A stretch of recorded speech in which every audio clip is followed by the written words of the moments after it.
Once, there was an amazing story. In the evening, a group of teenagers and I sat in the park near the bushes on a low fence and laughed, told jokes and stories to each other.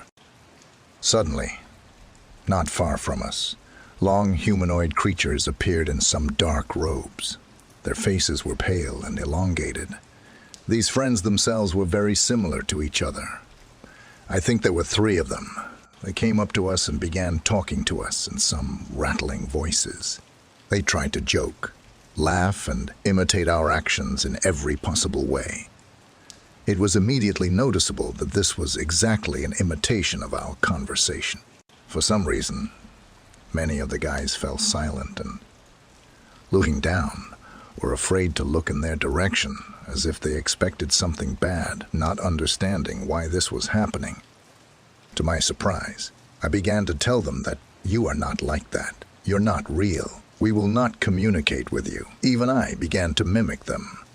After these words, the skinny and long, narrow-faced ones hurried back to the place from where they had appeared. I got a good look at them. Their faces are like masks, almost motionless, narrow chin, elongated and pointed, dark eyes, light face, almost white, pale, dark hair, long, dark clothes, and something resembled a cloak. They didn't touch anything with their hands, and I didn't touch them. It felt like they were drawn in space, a hologram. Later, the guys admitted that they were very scared of them.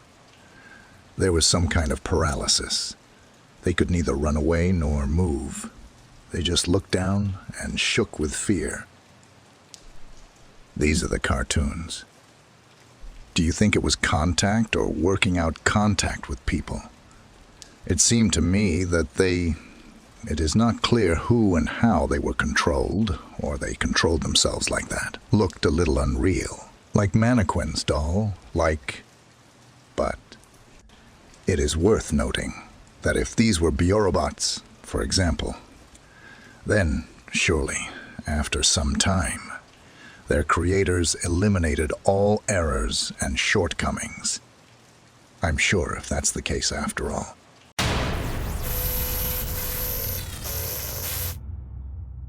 The internet, as always, did not let go. With a mouth, tearing yawn, I scrolled through the lines that had long become familiar and looked at the clock almost every second, which was desperately approaching morning. But for some reason, I did not want to sleep. I continued to wander the World Wide Web, looking for at least a hint of something fresh and interesting. But apparently the network itself hinted to me that it was time to sleep. Having found nothing worth paying attention to, I, as always, left the player playing random tracks overnight and settled down on a pillow. Endlessly twitching and straightening the blanket, I finally began to fall asleep. Something was howling.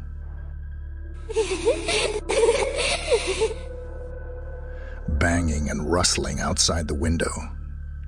Shouts could be heard outside the walls. Music was playing, and some kind of clanging was heard. In a house with walls like ours, this was not surprising.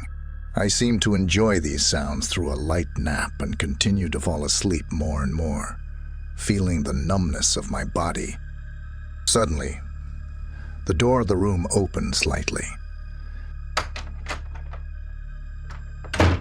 As it seemed to me at the time, it was a cat because I felt a slight pressure in my legs. I opened my eyes for a moment, as it happens in a half-dream, and immediately closed them. I don't remember how much time has passed since that moment. But it seemed to me that after a couple of minutes, I opened my eyes and saw that the light in the bathroom was on. Although I live alone, and I always turn off the lights everywhere at night. Shifting my gaze slightly over the bed, I saw that a shadow was crawling there. Before I had time to focus on her, I noticed movement behind the door. It will be useful to mention here that the door from my room has glass in the middle. A vague creature, as tall as the ceiling with a strange red appendage just below the back of its head, was slowly moving from the bathtub into the corridor. I couldn't see the face, but such a neck was physically unable to hold the head, and he also slid the top of his head along the ceiling, leaving a dark, smoking trail. Suddenly, he disappeared somewhere, and again, my attention was attracted by a shadow just above my bed. She started crawling on my feet. For the first few seconds, it seemed like an eternity to me. I watched her clinging to the blanket, climbing, and suddenly I saw a pale, angry face. It screeched. "Well, now we're alone," and rushed at me with the agility of a snake. I screamed, jumped back to the headboard, hit the back of my head against the wall, and everything was gone.